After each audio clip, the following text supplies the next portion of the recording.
Can you blow my whistle, baby, let me know. Girl, I'm gonna show you how to do it and we start real slow.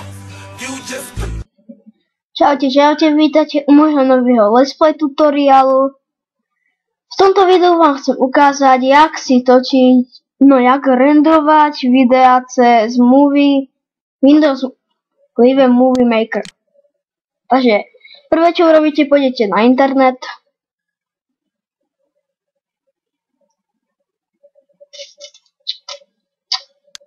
Prepačte, trocha mi to menej, trocha mi to syká, no dobre. A pôjdete na napríklad Windows, keď si to chcete stiahnuť samotné, tak dáte Windows Live Movie Maker, ak máte Windows, mám 7, Windows 7 dovolant. Tento prvý napríklad. A keď si chcete stiahnuť balíček, kde je toho veľa, tak dáte Windows Essentials 2012, ak máte počítač a dovolant. Toto prvé.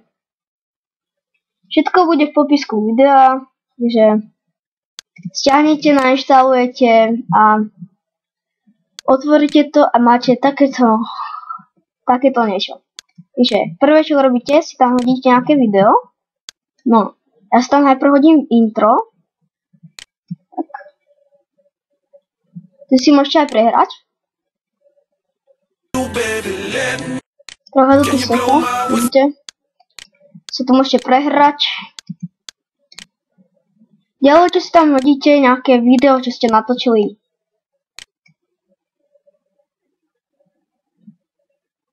No, napríklad. Takže do animácie, tu si môžete dať nejakú animáciu, napríklad toto.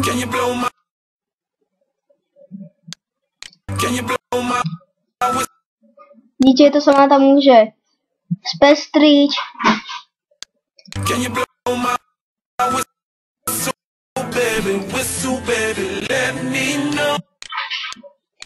To môžem dať na koniec, to sa vyjde.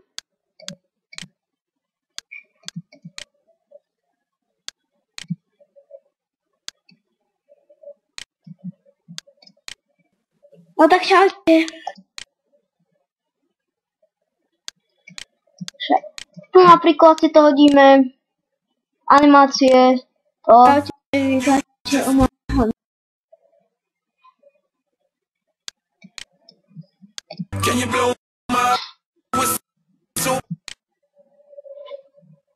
Vidíte, to trocha posekáva.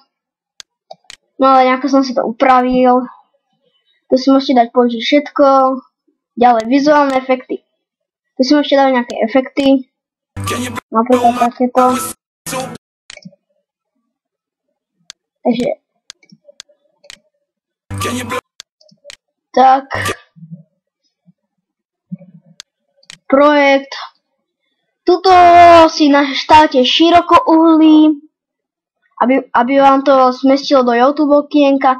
Keď dáte štandardný, tak máte také okraje. Ja tu mám aj tak okraje, ale to tak až tak nevadí, ale keď dáte štandardný, tak vám to bude vyhrezať až takto tie okraje. Tu si môžete zvýrazniť hovorenie alebo komentár, zvýrazniť video alebo zvýrazniť hudbu. Ja si dám nejak hovorím. Takže zobrazenie. Tu si môžete dať tvar vlnenia. Ak si to keby ste chceli takto, ja si to nedám. A tu si môžete dať ukážka na celú obrazovku alebo veľkosť miniatúry. Obnovenie, vzdialenie, napríklad tak.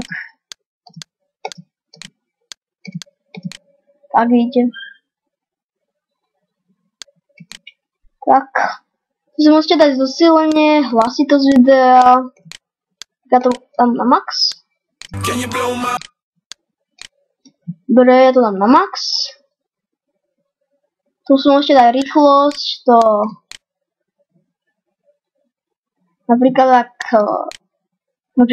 tu by som mohol dať tú rýchlosť, napríklad si ukážeme 16 krát.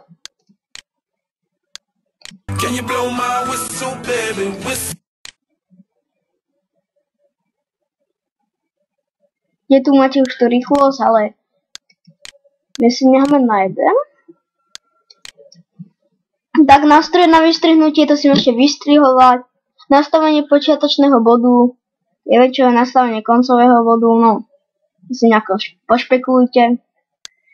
Teraz pôjdeme domov a tu dáme uložiť film. Keď máte veľkú obrazovku, alebo keď to chcete mať v 1080 HD kvalite, tak dáte pre obrazovku s vysokým rozlíšením. Tu si to nastavíte, kam to chcete, ja napríklad na plochu. Môj film, skúška, uložiť. A už sa vám rendruje filmík. Samozrejme to trocha posekáva. Potom keď sa vám to dorendruje, tam sa vám ukážu také tabulky prehrať. A tak. To nechcem. Ja to nechcem. No. Tak. Dúfam, že keď som vám pomohol, dajte like, odber, koment a čauko.